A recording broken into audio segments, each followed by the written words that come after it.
फौकेलू करेलू चोना आके बैठ जाना कोरा में मोना मोना अरे आवाना फौकेलू करेलू चोना आके बैठ जाना कोरा में मोना पिए लगबू हो 10 दिन में पानी गुनगुना तुनक ना खेलावे लगबू मुना तुनक ना खेलावे लगबू मुना अरे खेलावे लगबू हो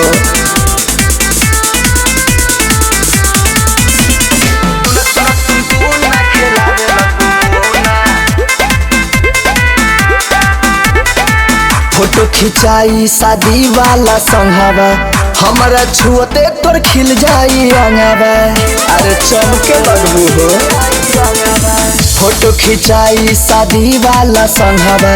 हमारा छुअते तोर खिल जाई अंगवा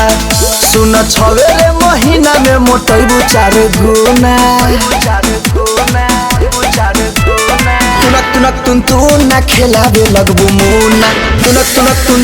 ना खेलावे लगबू मुना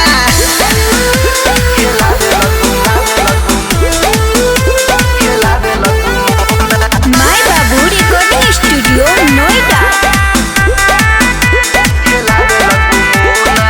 इनके बरादर के हो जाइबू भाबो पूरा हो जाई बाकी तोहर ख्वाबो सुना ना से हो इनके बरादर के हो जाइबू भाबो पूरा हो जाई बाकी तोहर ख्वाबो अभिनंदन बिहारी वाला चखबू जे चुना तुनक ना खेलावे लगबू मुना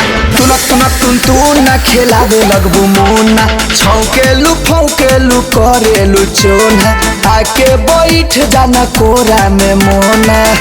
पिए लगबू हो 10 दिन में पानी गुनगुना